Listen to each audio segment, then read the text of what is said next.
Let me start by saying I am absolutely not an artist, but I'm going to try to draw my life anyway. I was born May 4th, 1988, the youngest of three kids. For as long as I can remember, my mom struggled with her mental health. And when we were kids, my mom didn't leave the house much, which meant we didn't either. My dad was a mechanic who worked all the time, and even though we all lived together, he wasn't very present in my life. I was around 7 years old when my family joined a Pentecostal church. Their teachings said that women can't wear jewelry or pants, makeup, or even cut their hair. You weren't supposed to watch TV or get on the internet, so if you did do those things at home, you definitely did not talk about it. My life changed forever when I was about 12 years old. My older sister was kidnapped and raped. As you can imagine, I was absolutely devastated. But I hid my own pain, and I put on a brave face for my sister. The church completely turned on her and blamed her for being raped. So we ended up leaving the church not too long after that. We joined an Assembly of God church where, for a while, I seemed to thrive.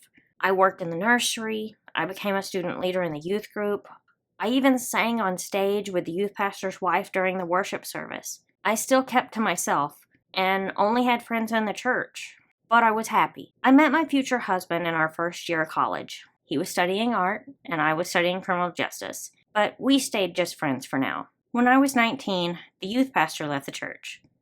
Then other student leaders left the church. My friends were all leaving the church and I didn't know why until it was my turn. The head pastor called a meeting with me and the church leadership.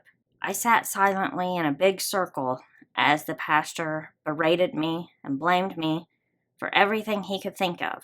My only crime? After the youth pastor left, I led a Bible study group for the girls of the youth group, but none of the guys were leading a group for the boys. He wanted to know what I was going to do and how I was going to fix everything. After sitting there silently for 2 hours, I had a moment of clarity. I stood up and I said, "It's clear to me that we are never going to agree, so it's best if I leave." And I left the church forever.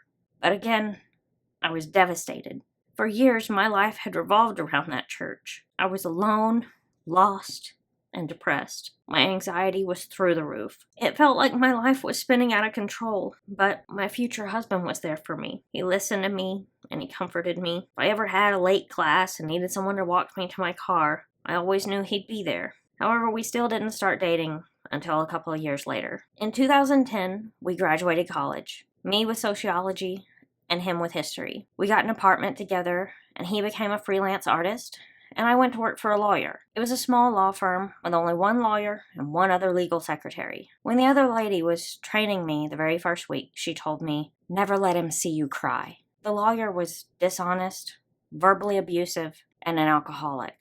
In 2011, my future husband suggested I create a Lego YouTube channel, and we came up with the name BrickQueen. He was there for me every step of the way, filming videos, editing, suggesting video ideas, and he did all of the animations. He was amazing. He still is. And in 2012, we finally got married. By 2013, YouTube was doing pretty good, and working for the lawyer was getting worse day by day. So I quit, and we moved to a bigger city with more opportunities. Shortly after, I found a new office job. Over the next few years, I began to focus on my day job and spend less and less time working on YouTube. The BrickQueen channel continued to grow, but I didn't always notice how YouTube was changing without me. Later on, my channel notifications were shut off, but I didn't know what was happening at the time. So I tried other types of videos, and over time, I eventually reignited my love of Lego, because it's really what I always wanted to do. And I knew in my heart I wanted to do more Lego videos,